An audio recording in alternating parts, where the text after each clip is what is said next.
this is what I would like you guys to chime in on.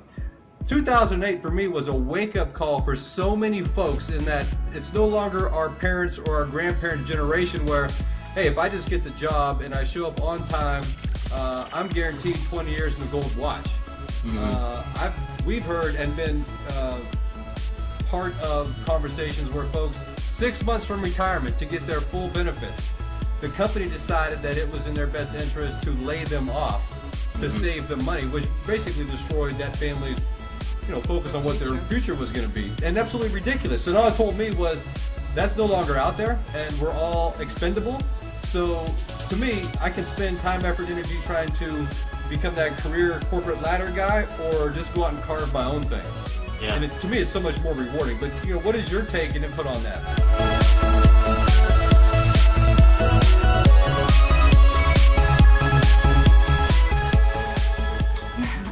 I think it's an exciting time, and yeah, 2008 was a transition, and it probably forced a lot of people, like it did for us. For us, it was 2007. We lost everything in 2007.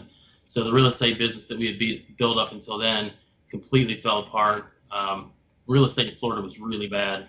Probably got hit one of the hardest in the country because the prices had gone up so much. So yeah, between 2008 and 2010, I mean, that was like, we didn't know what we were going to do next, but still managed to start another business and keep our head above water, keep from having to file bankruptcy. But it's such an exciting time these days. You look at some of the young millionaires out there, and they do the most ridiculous things to get paid on social media.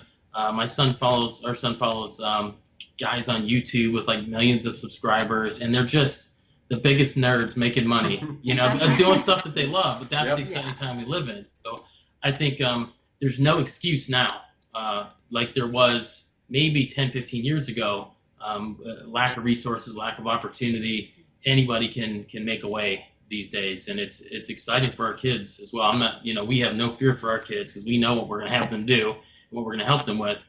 For other people, if they don't see it, I mean, it's all right there for you, and there's no reason for anybody to struggle, in my opinion.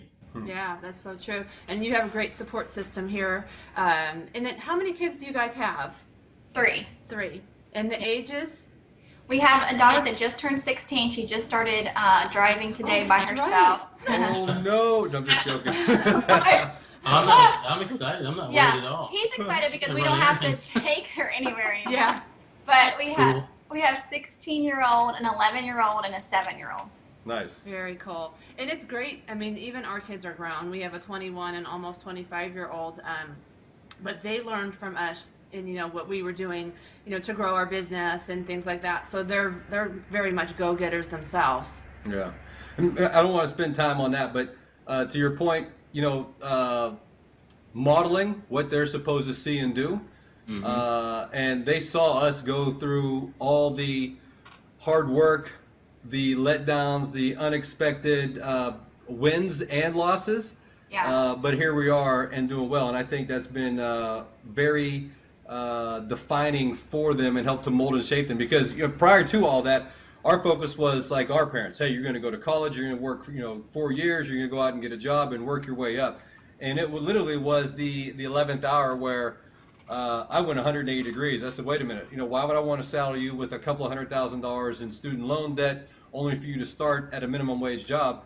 Really focus in on what it is that you want to do and pursue your passion.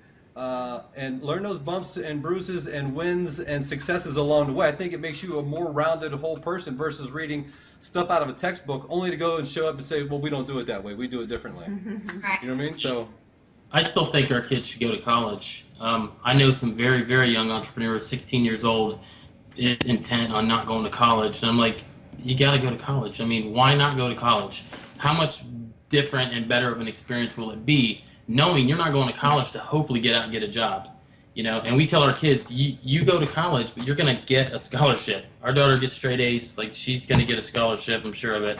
And if she doesn't, I mean, obviously we could pay for it. We're not going to straddle her with debt, like you said. But what a great opportunity to go discover yourself, right? To learn what you don't know yet, because you don't even know what you want to do in life. Like, they haven't been exposed to enough, and most kids haven't. Our kids have been exposed to quite a bit, and we still want them to go to college, because look at some of the startups that have been developed in college for people meeting each other in college, right? Dropbox, Airbnb, Microsoft. right? A lot of big companies started in college. So I think it's a YouTube. great opportunity. YouTube. Yeah. Yeah. Living above a pizza shop. Anyway, I digress. I'm not going that way. Hey, so here's what I really want to talk about, because for other couples that are watching and thinking about exploring the opportunities of entrepreneurship, yes, it's hard work. Yes, it's very rewarding. But I look at some of the things that we didn't think about or prepared for were just the changes. I mean, prior to, you get up at 5 o'clock, you're on the road by 6, you're at your job by 8, you come home by 6, you get 2 to 3 hours with the family, and you get into this routine of doing it every day.